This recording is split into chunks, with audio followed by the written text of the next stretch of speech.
नमस्कार, मैं सुधीर कुमार त्रिपाठी आपका स्वागत करता हूं। ये आपका लेक्चर नंबर 4 है फिजिक्स के अंतर्गत। फिजिक्स में आप लोगों को 2 वीडियो कंटेंट का गया है और एक वीडियो आपके सामने एमसीक्यूज़ के गए हैं। तो पहले वीडियो में मैंने आपको फोर्स से रिलेटेड जो भी जानकारी थी वो सभी जानकारी मैंने आपको दिया है और ये जनरल साइंस का बैच है, तो इसीलिए आप इसको बहुत टॉप लेवल तक जाने की कोशिश मत करिएगा कि आपको बहुत high level P1, P2, P1, P2 इस टाइप से आप लोगों को न्यूमेरिकल्स आएंगे, सामान्य न्यूमेरिकल्स आएंगे, इसलिए आपको सामान्य तरीके से समझना होगा। इस वीडियो में मैं आपको वेव समझाने जा रहा हूं, तरंगों के बारे में जानकारी दूंगा, लेकिन आपको इस चैप्टर को पहले इसलिए पढ़ा रहा हूं ताकि आपको साउंड और लाइट का चैप्टर बड़ी आसानी से समझ में आ जाए। पूरी फिजिक्स में 3 ही चैप्टर ऐसे हैं जो काफ़ी बड़े चैप्टर माने जाते हैं, यानी काफ़ी समय लगता है जिसमें एक लाइट का चैप्टर है, एक इलेक्ट्रिसिटी का चैप्टर है, एक साउंड का चैप्टर है, तो और एक है फिजिकल प्रॉपर्टीज ऑफ मैटर अगर आप मान लेते हैं तो आज लाइट और साउंड को पढ़ने से पहले आपको यहाँ पर वेव समझना होगा, तरंग समझना होगा क्या होती है।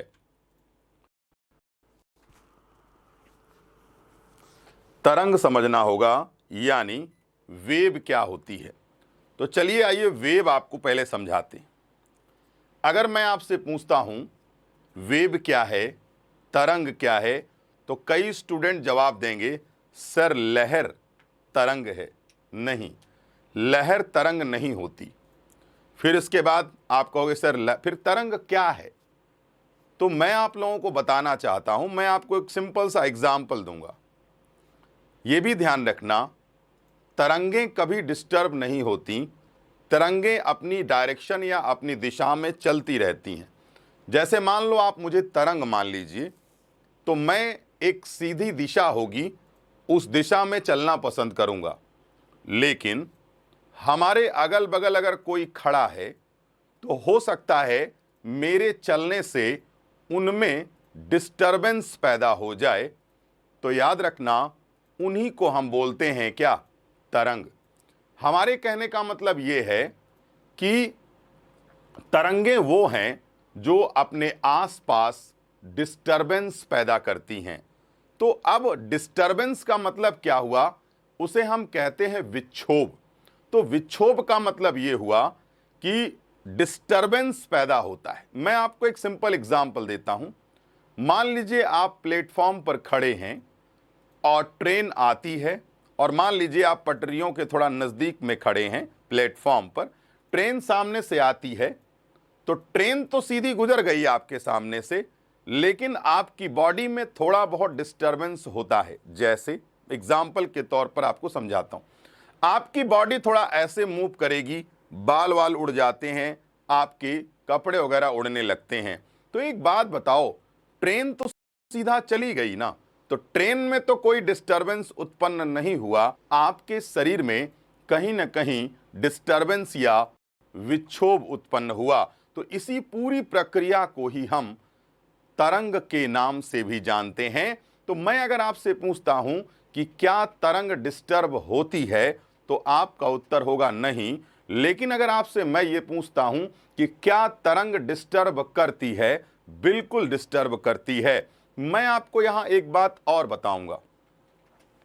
आप लोगों को पता होना चाहिए कि तरंगें क्या होती हैं। माध्यम के जो कण होते हैं, छोटे छोटे कण, जैसे धूल के कण, पानी की बूंदें, माध्यम के कणों में विक्षोभ उत्पन्न करती है, उसे ही हम कहते हैं क्या, तरंग कहते हैं। तो याद रखना, जो डिस्टर्ब करे वो तरंग है।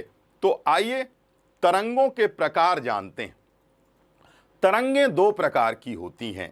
एक तरंग है मैकेनिकल वेव, उसे हम यांत्रिक तरंग कहते हैं, और एक तरंग ऐसी है जो क्या कहलाती है, इलेक्ट्रोमैग्नेटिक वेव, विद्युत चुंबकीय तरंग। दोनों में अंतर क्या होता है वो हम आपको एक्सप्लेन करने जा रहे हैं। तो पहले तो मैंने आपको क्या डिफाइन किया, व्हाट इज द वेव।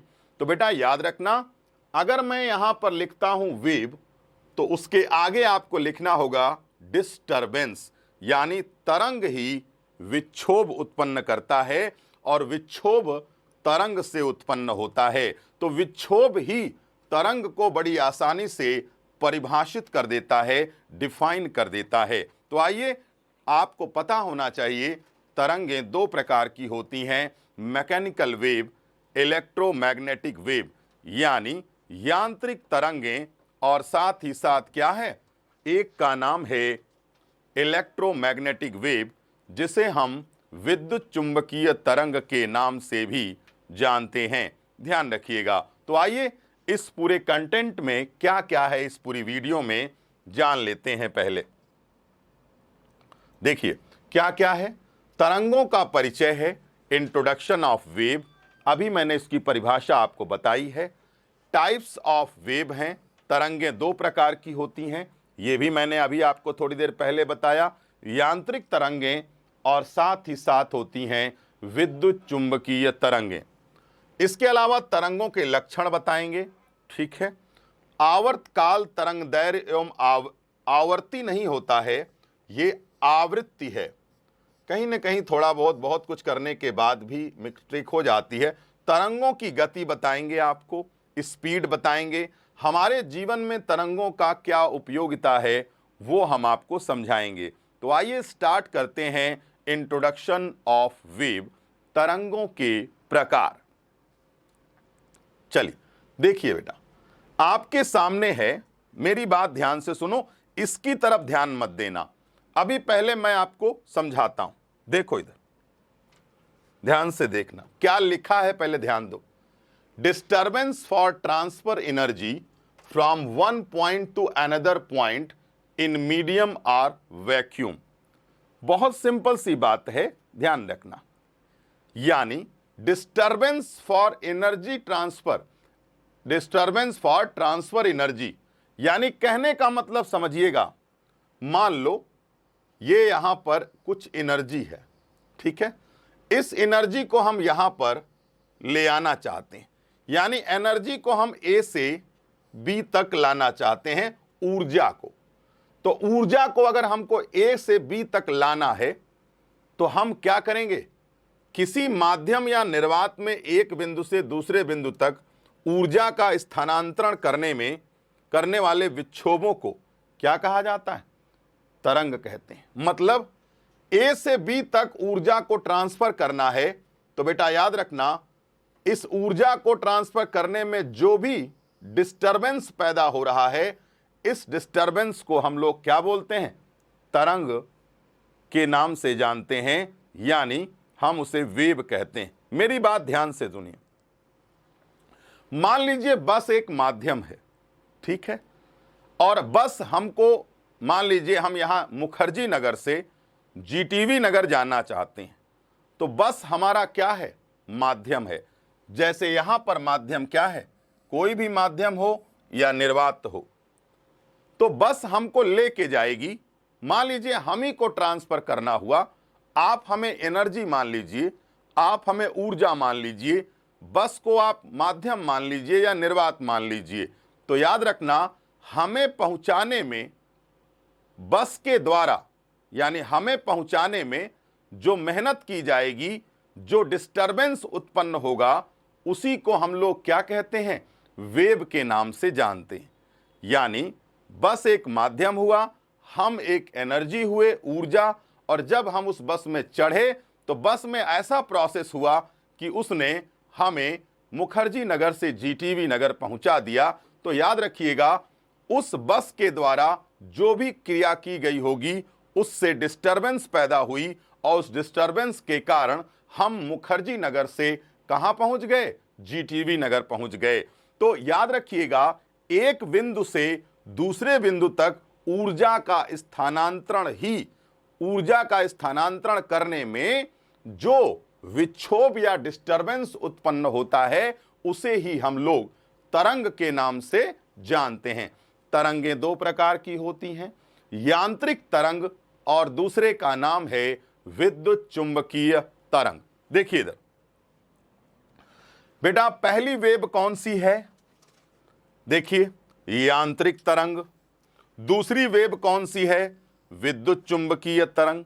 ध्यान रखिएगा, सुनिए।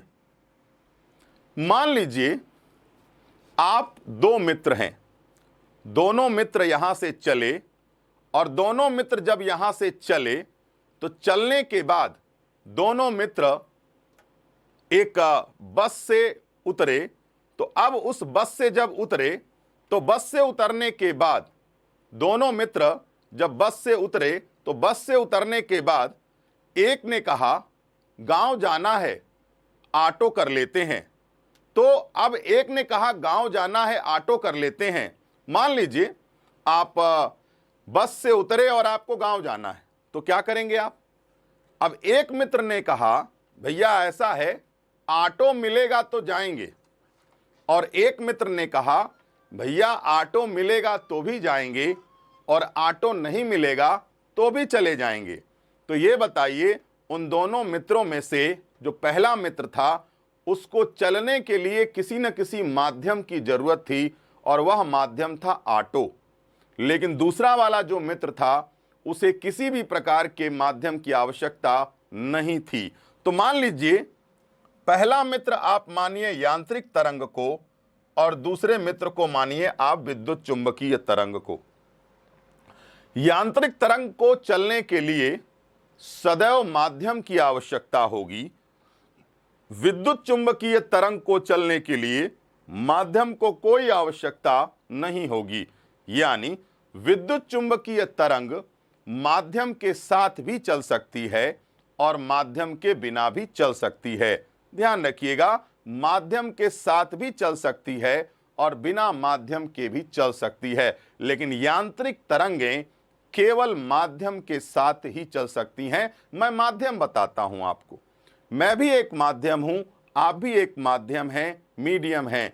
याद रखना, धूल के कण हो, पानी की बूंदें हैं, हवा, गैस, पानी, एवरीथिंग इज क्या? मीडियम। और जहां ये सब नहीं पाया जाता उसे हम निर्वात कहते हैं, उसे हम वैक्यूम कहते हैं। वैक्यूम में ना कुछ भी नहीं होता, केवल और केवल एक पूरा वैक्यूमल एक निर्वात वाला हिस्सा होता है जहां किसी भी प्रकार का कोई माध्यम नहीं होता। अगर मैं आपसे कहता हूं क्या यांत्रिक तरंगें निर्वात में चल सकती हैं, तो आपके सामने एक ही उत्तर होगा, नहीं सर, यांत्रिक तरंगें कभी भी निर्वात में नहीं चल सकती, क्योंकि निर्वात में माध्यम नहीं होता। अगर मैं आपसे प्रश्न पूछता हूं क्या विद्युत चुंबकीय तरंगें माध्यम के बिना चल सकती हैं, निर्वात में चल सकती हैं, तो आप कहेंगे यस सर, विद्युत चुंबकीय तरंग अवश्य ही निर्वात में चल सकती है, क्योंकि विद्युत चुंबकीय तरंग को कभी भी माध्यम की आवश्यकता नहीं होती है। ध्यान रखना, यानी एक तरंग ऐसी है जिसे चलने के लिए माध्यम की आवश्यकता होगी, और एक तरंग ऐसी है जिसे माध्यम की आवश्यकता नहीं भी होगी, और जरूरत पड़ी और माध्यम है भी तो भी चल लेंगे। समझ में आ गई बात? चलिए, तो आइए सबसे पहले हम उस तरंग की चर्चा करने जा रहे हैं जो तरंग बिना माध्यम के नहीं चल सकती, और उसका नाम है क्या? यांत्रिक तरंग या मैकेनिकल वेव। तो सुनिए, यांत्रिक तरंग, this wave can not propagate without medium, यानी यांत्रिक तरंगें बिना माध्यम के संचरण नहीं कर सकती। चलिए नेक्स्ट स्लाइड पे आते हैं। बोलिए, अब मैं आपके सामने कुछ बताता हूं, ध्यान से सुनिएगा।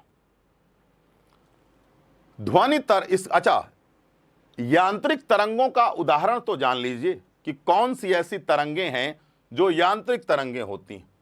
ध्वनि तरंग, भूकंप तरंग, जल तरंग, और हां, यांत्रिक तरंगें ठोस, द्रव और गैस तीनों में संचरण कर सकती हैं, चल सकती हैं, लेकिन विद्युत चुंबकीय तरंग ठोस में नहीं चलती है। तो मैं आपको इसके बारे में थोड़ी देर में अभी एक्सप्लेन करूंगा। तो बेटा याद रखना, अब आपके एग्जाम में क्वेश्चन पूछा जाता है कि ये बताइए जो यांत्रिक तरंगें हैं वह किस चीज पर निर्भर करती है, माध्यम के किस चीज पर निर्भर करती है।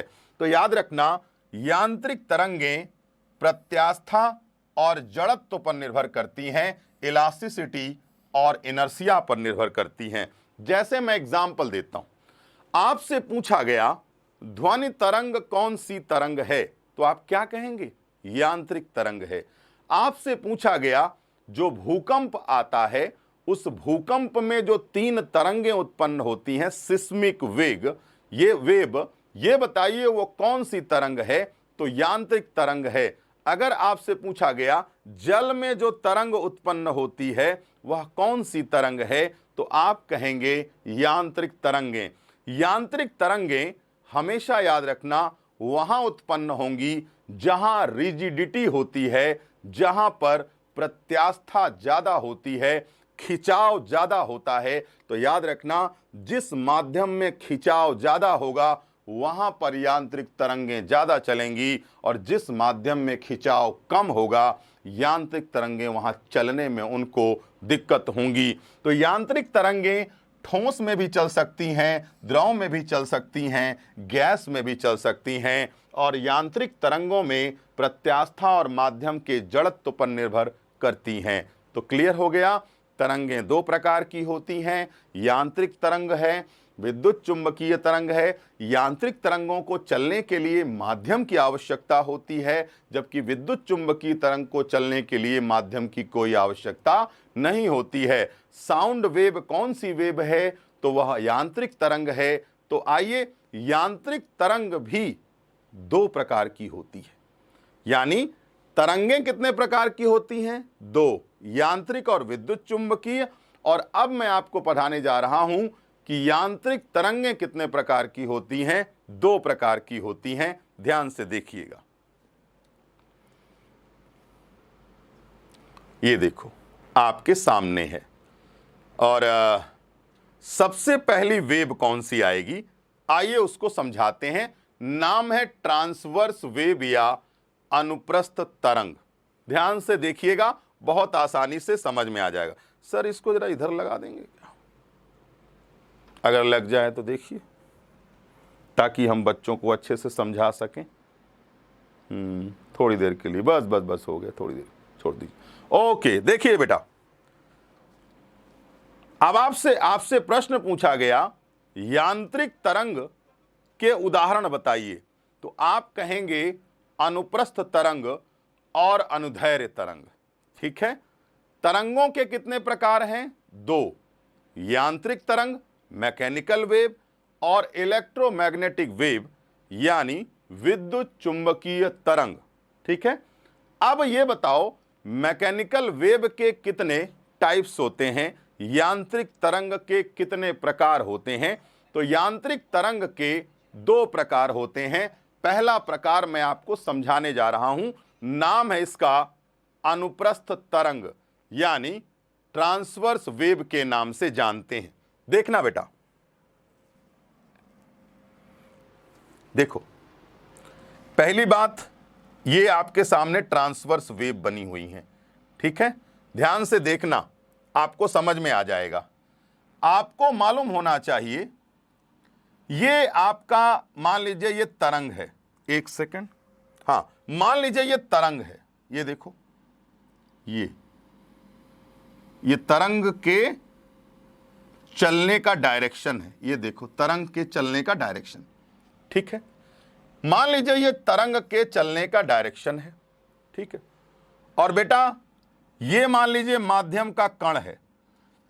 तो सुनिए, माध्यम के कण लंबवत यानी वर्टिकली जो मैक्सिमम ऊपर तक जाते हैं और मैक्सिमम नीचे तक आते हैं, upward direction and downward direction.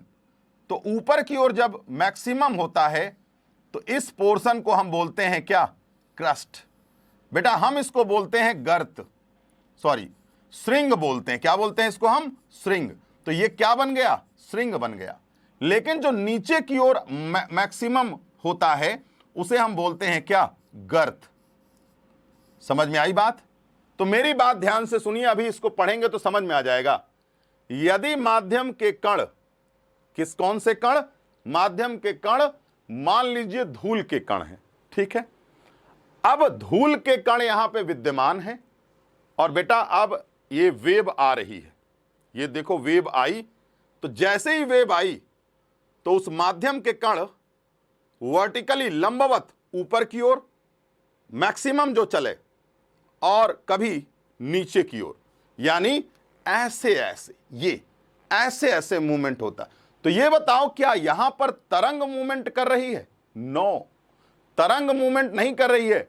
माध्यम के कण लंबवत गति कर रहे हैं, वर्टिकली मोशन कर रहे हैं। देख लीजिए आप, देखो मान लो ये तरंग है, मान लो ये वेव है, तो क्या होगा? जब ऊपर की ओर वर्टिकली जाएंगे तो क्रस्ट बनता है और नीचे की ओर आएंगे तो ट्रफ बनता है, और ऐसे ही वेव आराम से संचरण माध्यम के कणों को कराती हुई चली जाती है। तो देखना ध्यान से, यदि माध्यम के कण तरंग की संचरण की दिशा, बताओ ये तरंग के संचरण की दिशा के लंबवत गति करते हैं तो इसे अनुप्रस्थ तरंग कहते हैं। मतलब बहुत आसान है, अनुप्रस्थ तरंग एक यांत्रिक तरंग है, transverse wave is mechanical wave, and आपके सामने है इफ कंपोनेंट्स ऑफ मीडियम। तो बेटा कंपोनेंट का मतलब क्या हुआ? कंपोनेंट का मतलब होता है कण। माध्यम के कण अगर वर्टिकली प्रोपोगेट करते हैं तो the direction of wave is known as क्या? Transverse wave.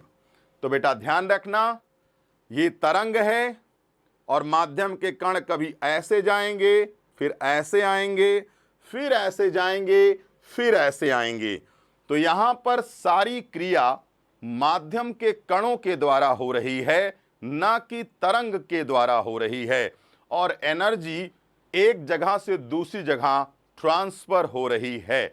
समझ में आ गई बात? ध्यान रखिएगा और सुनिए, दो श्रृंगों की बीच की दूरी या दो गर्तों की बीच की दूरी को हम वेवलेंथ कहते हैं। आगे बताएंगे, हम इसे हिंदी में क्या नाम से जानते हैं? तरंग दैर्घ्य के नाम से भी जानते हैं। ध्यान रखिएगा इस बात को। तो याद रखिएगा, दो गर्त के बीच की दूरी या दो श्रृंग के बीच की दूरी को हम क्या बोलते हैं? तो उसे हम बोलते हैं क्या? वेवलेंथ या तरंग दैर्घ्य के नाम से जानते हैं। तो बेटा अनुप्रस्थ तरंग वो तरंग है जो तरंग की दिशा में तरंग की दिशा के वर्टिकली कण ऊपर से नीचे की ओर, नीचे से ऊपर की ओर चले जाते हैं। ध्यान रखिएगा, सुनिए, माध्यम के कण श्रृंग व गर्त के रूप में संचरण करते हैं, जैसा कि मैंने बताया, श्रृंग और गर्त के रूप में, ठीक है। अनुप्रस्थ तरंग केवल, देखो बेटा, मैकेनिकल वेव ठोस, द्रव व गैस तीनों में चल सकती है, लेकिन वह तरंग जो केवल ठोस और द्रव में चल सकती है उसका नाम है क्या? अनुप्रस्थ तरंग। ध्यान रखिएगा, इसका उदाहरण दे देता हूं आपको। जल तरंगें, देखिए, आप एक पत्थर लीजिए, पानी में फेंक दीजिए, आप देखते हैं यूं यूं आराम से पानी किनारों पे चला जाता है। तो बताइए जल तरंगें क्या होती हैं? यूं यूं, ये देखिए, ये ऐसे करके आगे की ओर चली जाती। और हां, भूकंप में एक तरंग होती है जिसका नाम है सिस्मिक वेव, और तीन प्रकार की तरंगें होती हैं, एस, पी और एल तरंगें। तो याद रखना, कौन सी ऐसी भूकंपीय तरंग है जो अनुप्रस्थ तरंग होती है? तो आपका उत्तर क्या होगा? S, seismic wave. तो बेटा ध्यान रखना, ऐसी कौन सी तरंग है भूकंपीय जिसे हम अनुप्रस्थ तरंग कहते हैं? तो नाम है क्या? आपके सामने है सिस्मिक वेग के नाम से, और एस वाली नाम है, ठीक है। चलिए, ये क्या आ गया? हाँ, चलिए अब आइए नेक्स्ट पे चलते हैं बेटा। नेक्स्ट स्लाइड पे आ गए, बोलिए। ये है लॉन्गिट्यूडनल वेव। सुनिएगा, मैंने अभी आपको बताया था तरंगें दो प्रकार की होती हैं, यांत्रिक तरंग, विद्युत चुंबकीय तरंग, यानी मैकेनिकल वेव और इलेक्ट्रोमैग्नेटिक वेव। मैंने यह भी बताया था यांत्रिक तरंगें ठोस, द्रव व गैस तीनों में चल सकती हैं, लेकिन अनुप्रस्थ तरंग केवल ठोस व द्रव में चल सकती हैं। और जानते हैं, जो अनुप्रस्थ तरंग थी वह तरंग की दिशा के लंबवत ऊपर की ओर और लंबवत नीचे की ओर, ऊपर और नीचे की ओर चल रही थी।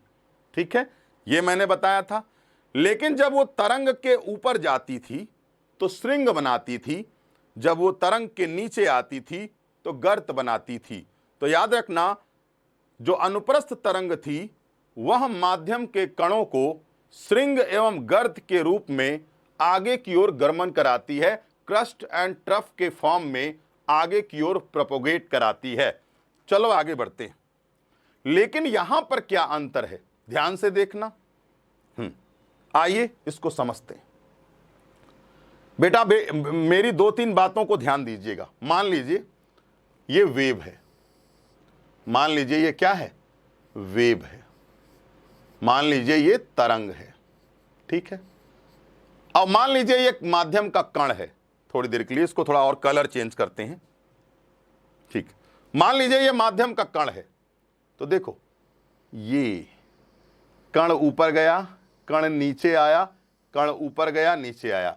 तो बेटा आपसे मैं पूछूं ये कौन सी तरंग है, तो आप कहोगे सर ये तो आप अभी पुरानी वाली जो बताए हैं अनुप्रस्थ तरंग है, क्योंकि इसमें क्रस्ट बन रहा है, क्योंकि इसमें ट्रफ बन रहा है।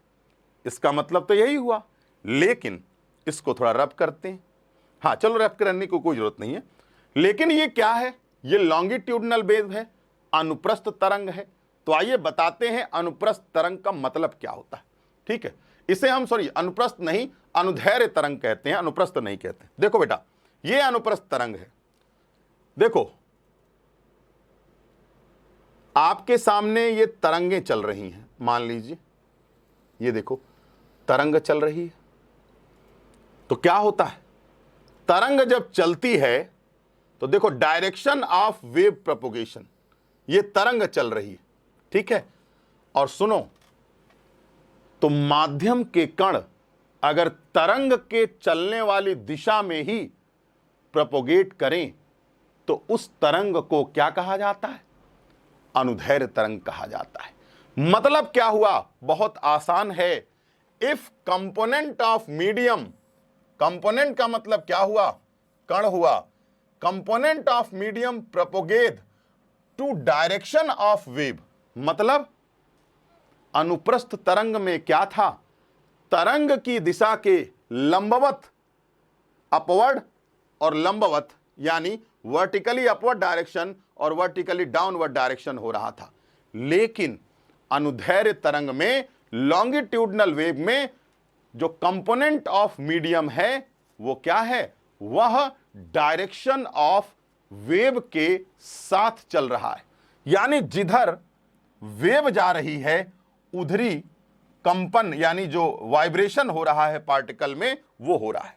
तो सुनिए, जहां पर डेंसिटी ज्यादा होगी कणों की, पार्टिकल्स की, जहां पर डेंसिटी ज्यादा होगी वहां बनता है कंप्रेशन, वहां बनता है क्या, कंप्रेशन, उसे कहते हैं संपीडन। और जहां पर डेंसिटी कम होती है उसे कहते हैं रेयरफैक्शन या विरलन।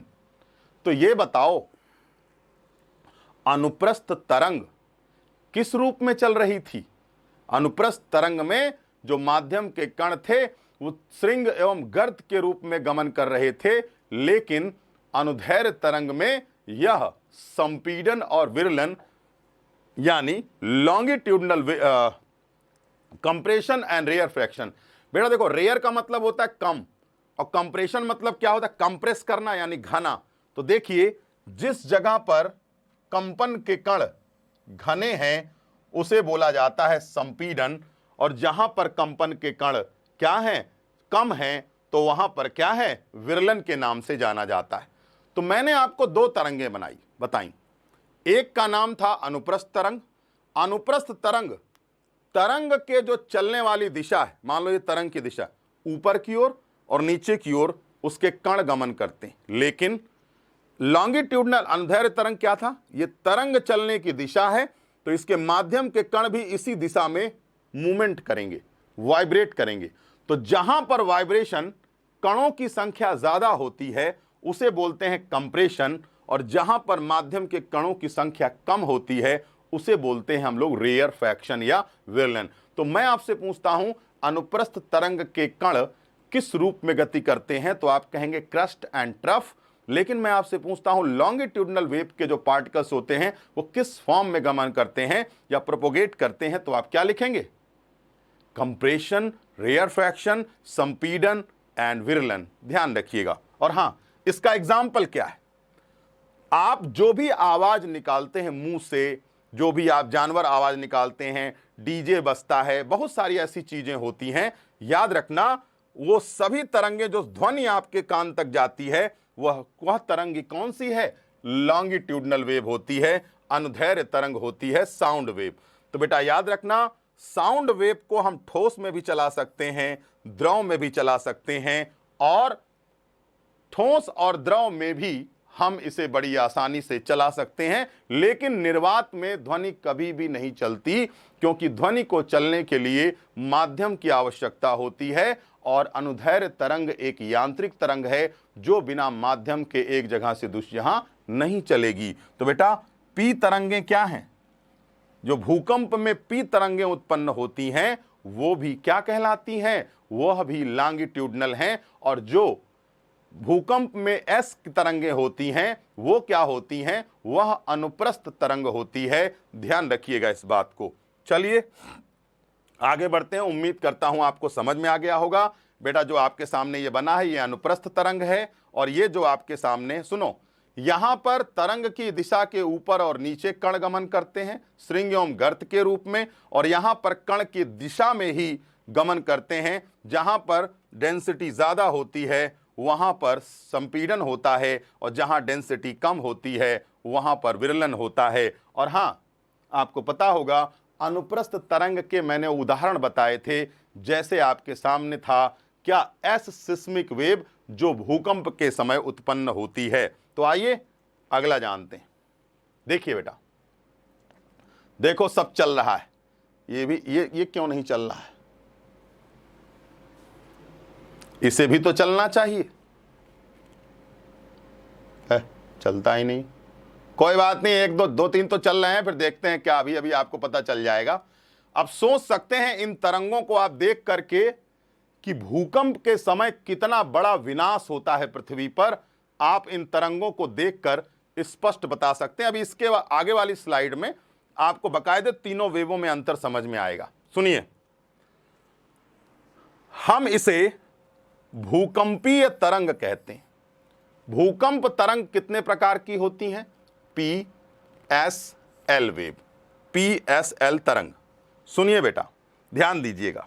अभी अभी थोड़ी देर पहले ही मैंने आपको पढ़ाया भी है। पी तरंगें कौन सी तरंग होती है? लॉन्गिट्यूडनल वेव, अनुदैर्ध्य तरंग। एस तरंगें कौन सी तरंग होती है?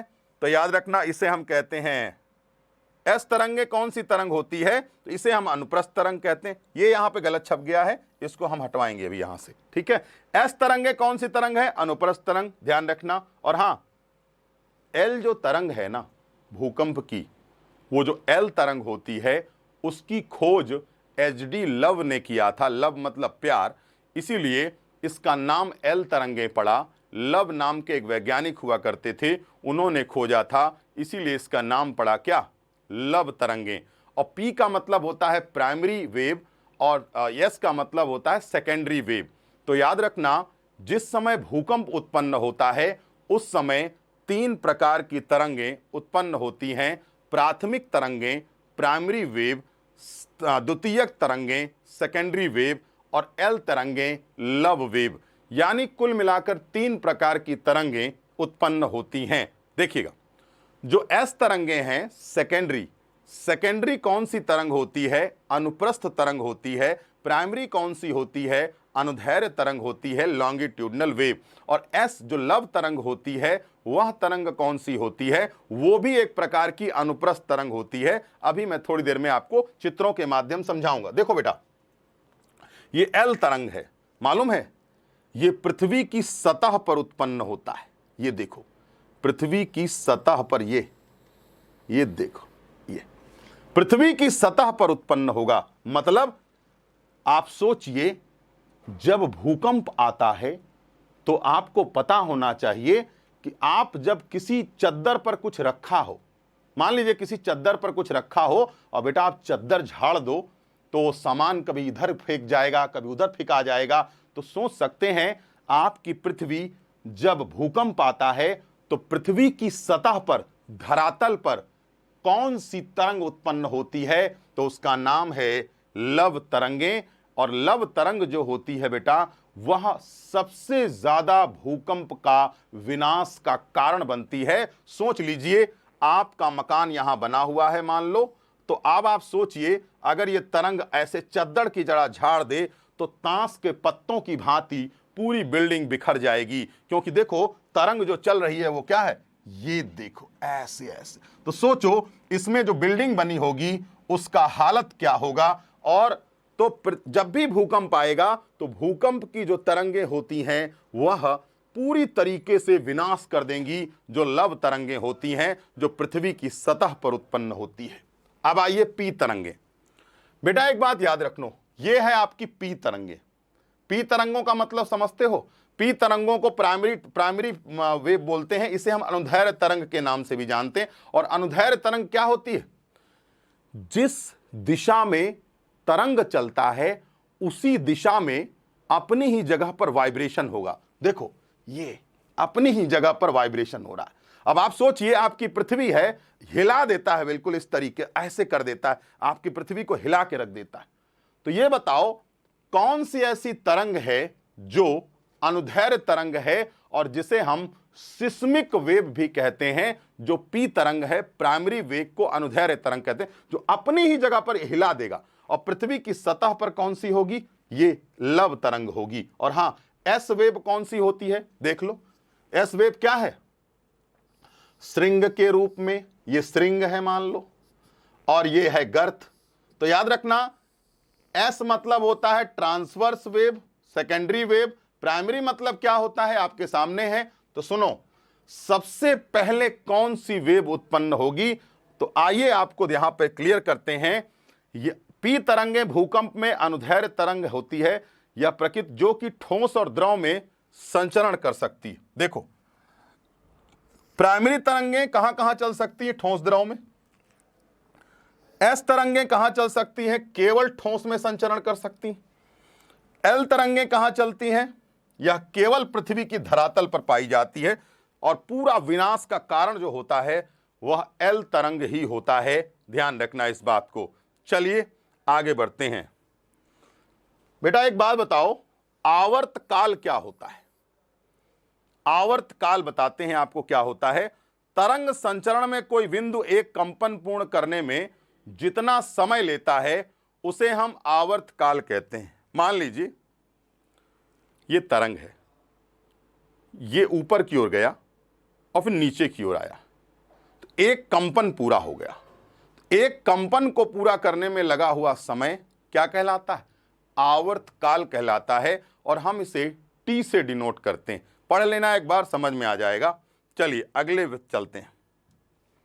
चलो ये देखिए, अब हम इसको फ्रीक्वेंसी नाम देते हैं। तो बेटा जरा ध्यान से देखो फ्रीक्वेंसी का मतलब क्या होता है। ये देखो चित्र के माध्यम से यहां आप फ्रीक्वेंसी बहुत आसानी से समझ लोगे। देखो फ्रीक्वेंसी का मतलब क्या होता है मैं समझाता हूं।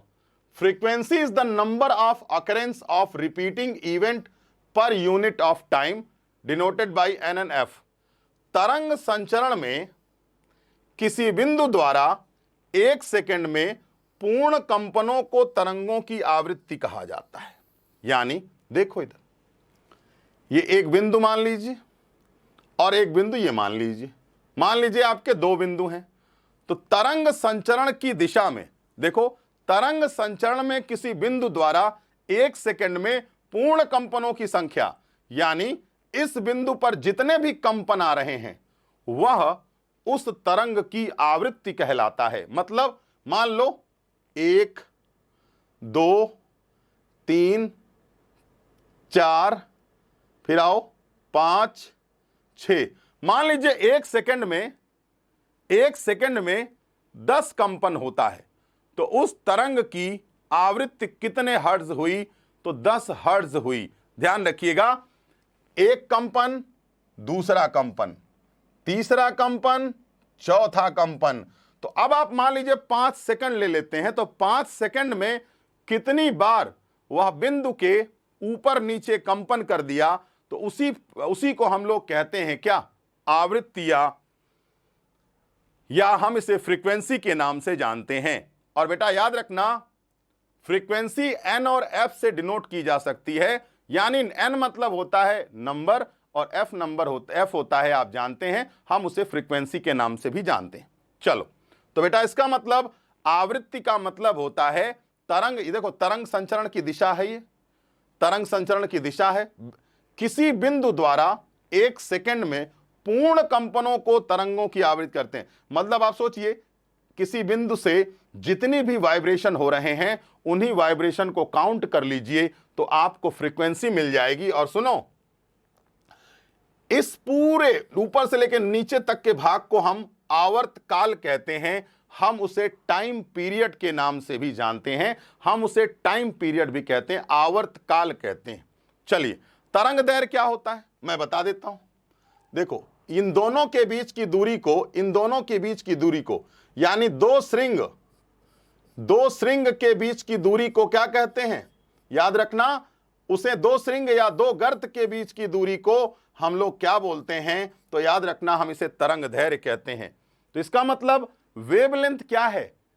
Distance in between two crest और distance in between two trough. दो श्रृंगों की बीच की दूरी को क्या कहा जाता है? तो याद रखना, दो श्रृंगों की बीच की दूरी को हम क्या कहते हैं? उसे हम तरंग दैर्घ्य के नाम से जानते हैं, या दो गर्तों के बीच की दूरी को हम तरंग दैर्घ्य कहते हैं, या दो संपीड़न या दो विरलन की बीच की दूरी को हम क्या कहते हैं? हम उसे कहते हैं क्या? तरंग दैर्घ्य। ध्यान रखिएगा, तो तरंग की गति में समान कला में कंपन करने वाले क्रमागत दो कणों के बीच की दूरी को क्या कहा जाता है? और हां, wavelength is a measure of distance between two identical peaks. ये एक पीक हो गई, एक पीक ये हो गई, इसके बीच की दूरी नाप लो, वेवलेंथ मिल जाएगा। इसे हम लैम्डा से डिनोट करते हैं। किससे डिनोट करते हैं? और टी से हम टाइम पीरियड डिनोट करते हैं, और एन से हम डिनोट करते हैं क्या? फ्रीक्वेंसी को। और हां, फ्रीक्वेंसी की यूनिट क्या होती है? तो आपको मैं बता देता हूं, हर्ट्ज होती है। HZ से डिनोट करते हैं, यानी आवृत्ति की यूनिट क्या है? तो हम उसे कहते हैं हर्ट्ज या हर्ट्ज। चलिए, आइए आगे बढ़ते हैं। मुझे लगता है टाइम पीरियड आपको समझ में आ गया होगा। सुनिए, एक श्रृंग और एक गर्त बनने में जितना टाइम लगता है ना, उसी को कहते हैं आवर्तकाल। ठीक है, आवर्तकाल। ठीक। दूसरा, आवृत्ति क्या है? आवृत्ति यह है कि किसी बिंदु पर तरंगों का बार बार रिपीट होना, किसी बिंदु पर तरंगों का बार बार रिपीट होना आवृत्ति कहलाता है। और दो तरंगों के बीच में जो श्रृंग एवं गर्त बनता है, उसके बीच की दूरी को तरंग दैर्घ्य कहते हैं। तरंग दैर्घ्य को लैम्डा से, टाइम पीरियड को टी से, और फ्रीक्वेंसी को एन से डिनोट करते हैं। सिंपल सा कंसेप्ट है। उम्मीद करता हूं ये आपको समझ में आया होगा। चलिए नेक्स्ट स्लाइड पे आते हैं। देखो, transverse wave is between two crust, a longitudinal wave. देखो, ये तरंग दैर्घ्य है, तो तरंग दैर्घ्य का मतलब क्या हुआ? अनुप्रस्थ तरंग की तरंग दैर्घ्य। जैसे मान लो मैं आपसे कहता हूं कि भैया ये बताओ, अनुप्रस्थ तरंग की तरंग दैर्घ्य क्या होती है? तो अनुप्रस्थ तरंग में क्या बनता है? संपीड़न विरलन तो बनता नहीं। अनुप्रस्थ यानी ट्रांसवर्स वेव में क्या बनता है? क्रस्ट एंड ट्रफ बनता है। तो क्रस्ट एंड ट्रफ बनेगा तो उसी दोनों की बीच की दूरी को, दो श्रृंगों की बीच की दूरी को निकाल लीजिए, तो अनुप्रस्थ यानी ट्रांसवर्स वेव की क्या मान जाएगी, वेवलेंथ। और मान लीजिए टू कंप्रेशन है तो वह लॉन्गिट्यूडनल वेव का क्या माना जाएगा, वेवलेंथ। अच्छा, वेवलेंथ। अब अगर मैं आपसे कहता हूं तरंग की चाल यानी स्पीड ऑफ वेव का फार्मूला बताइए, तो v बराबर होता है n लैम्डा। n मतलब क्या हुआ, फ्रीक्वेंसी, आवृत्ति। लैम्डा मतलब क्या हुआ, तरंग दैर्घ्य। यानी तरंग दैर्घ्य यानी वेवलेंथ और फ्रीक्वेंसी को मल्टीप्लाई कर दीजिएगा तो क्या निकल आएगी, तरंग की वेलोसिटी निकल आएगी कि भैया वो कितनी वेलोसिटी से चल रही है।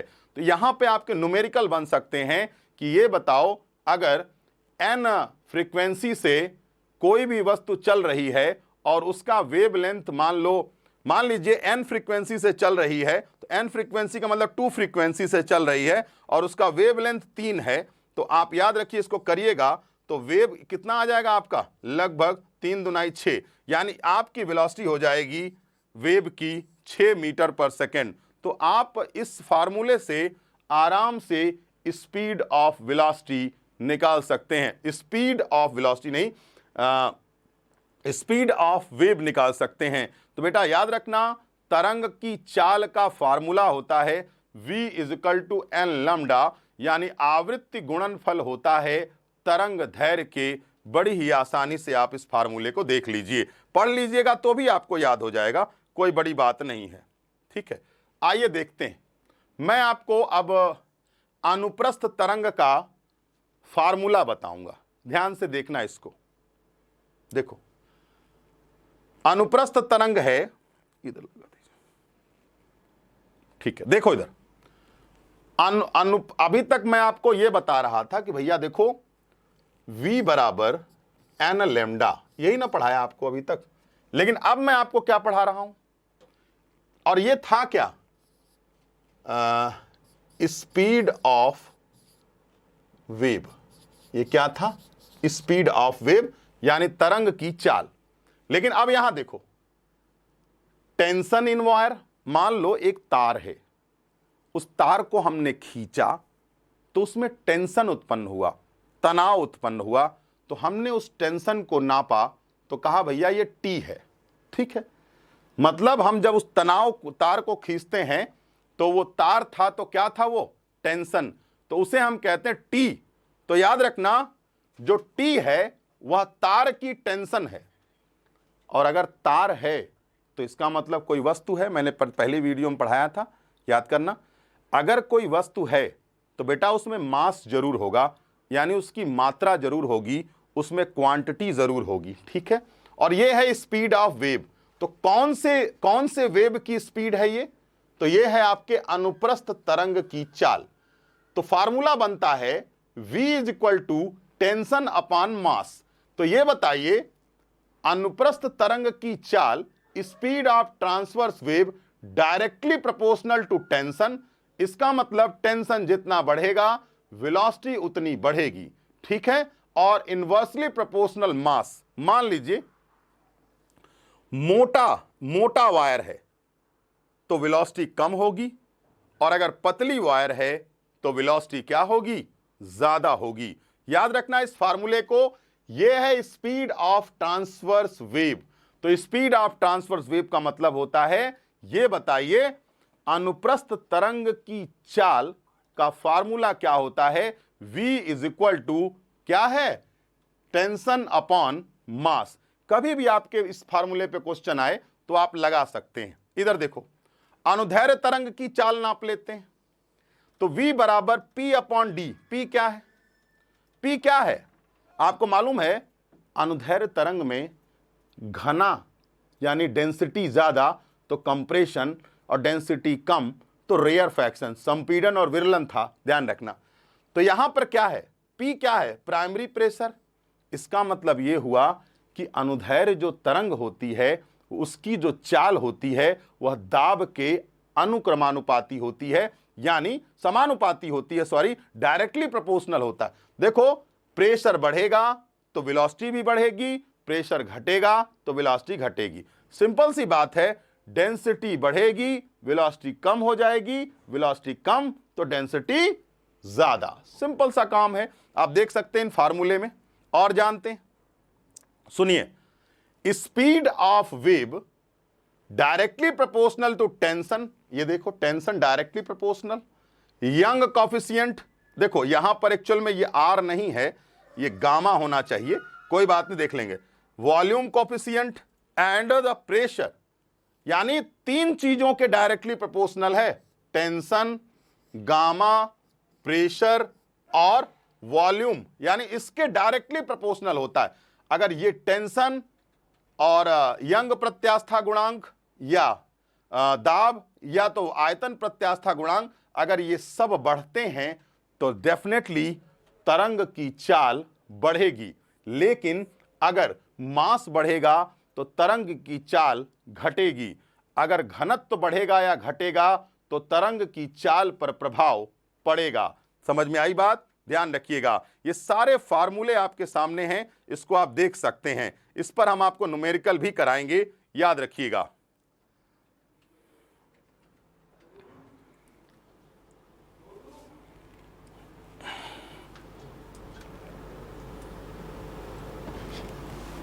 हाँ, ये आपको मैंने समझा दिया है, याद रखिएगा।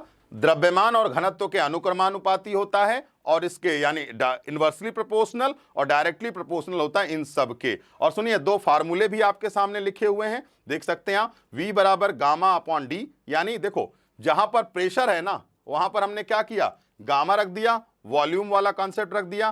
तो इस फार्मूले को भी आप याद रखिएगा। बस इतना ध्यान रखो कि भैया टेंशन बढ़ेगा तो स्पीड ऑफ वेव भी बढ़ेगी, यानी तरंग की चाल बढ़ जाएगी। यंग प्रत्यास्था गुणांक बढ़ेगा तो भी बढ़ जाएगा, और वॉल्यूम प्रत्यास्था गुणांक यानी वॉल्यूम कॉफिशिएंट बढ़ेगा। इलास्टिसिटी में पढ़ोगे आप लोग ये सब चीजें, तो आपका ये भी बढ़ जाएगा, क्या नाम इसका, तरंग की चाल बढ़ जाएगी। लेकिन डेंसिटी और मास बढ़ेगा तो तरंग की चाल घट जाएगी, क्योंकि वह इनवर्सली प्रोपोर्शनल होता है। आइए आगे बढ़ते हैं। देखो इधर इलेक्ट्रोमैग्नेटिक वेव, देखो बेटा, मान लीजिए ये आपका वेव है, ध्यान से देखना इसको, ठीक है। जहां जहां वेव के कण जाएंगे वहां वहां इलेक्ट्रिक पैदा होगा, और इलेक्ट्रिक पैदा होता है तो जो लोग इलेक्ट्रिक से रिलेटेड होते हैं, आप जानते हैं कि आसपास चुंबक डेवलप हो जाता है। आप क्या लिखा हो, इलेक्ट्रोमैग्नेटिक वेव। इसका मतलब ये तरंग ऐसी तरंग है कि जहां से भी गुजरेगी तो माध्यम के जो कण होते हैं, कंपोनेंट्स ऑफ मीडियम होते हैं, वो चार्ज हो जाते हैं और आवेश उत्पन्न होता है। तो उसमें जब आवेश उत्पन्न हो जाता है तो मालूम है क्या होता है, जब आवेश उत्पन्न हो जाता है तो इलेक्ट्रिक पैदा होती है, और इलेक्ट्रिक पैदा होती है तो मैग्नेट का कैरेक्टर आ जाता है। तो बेटा ध्यान रखना, इस वेव का जो कंसेप्ट है, विद्युत चुंबकीय माध्यम के साथ और माध्यम के बिना भी गमन कर सकती है। यानी विद्युत चुंबकीय तरंगों को मीडियम की कोई जरूरत नहीं होती, लेकिन अगर मीडियम मिल भी जाए तो कोई दिक्कत नहीं होती। और मैं आपको बताना चाहता हूं कि जो प्रकाश तरंगें होती हैं वह इलेक्ट्रोमैग्नेटिक वेव होती हैं, यानी लाइट वेव इज क्या, इलेक्ट्रोमैग्नेटिक वेव। और हां, विद्युत चुंबकीय तरंग प्रकाश वेग के बराबर होती है, प्रकाश तरंग के बराबर होती है। तो इसीलिए इसकी जो वेलोसिटी है वो 3 × 10⁸ मीटर पर सेकेंड। देख लीजिए, विद्युत चुंबकीय तरंग की चाल प्रकाश की चाल के बराबर होती है, ध्यान रखिएगा। और हां, विद्युत चुंबकीय तरंग माध्यम के साथ और माध्यम के बिना, यानी electromagnetic wave can propagate with medium and without medium, ध्यान रखना। और हाँ, इसके एग्जाम्पल देख लो, लाइट वेव। अब मैं आपसे प्रश्न पूछूं, साउंड वेव कौन सी वेव है, तो आप क्या लिखेंगे, sound wave sir longitudinal wave है, उसको बिना माध्यम के एक जगह से दूसरी जगह नहीं चलाया जा सकता, ध्यान रखिए। और हाँ, विद्युत चुंबकीय तरंग, रेडियो तरंग, एक्स किरण, प्रकाश तरंग, सब के सब क्या हैं, तो बेटा देखो, गामा किरण होती है, अल्फा बीटा गामा वेव होती है ना। तो मैं यहां गामा के बारे में बता रहा हूं।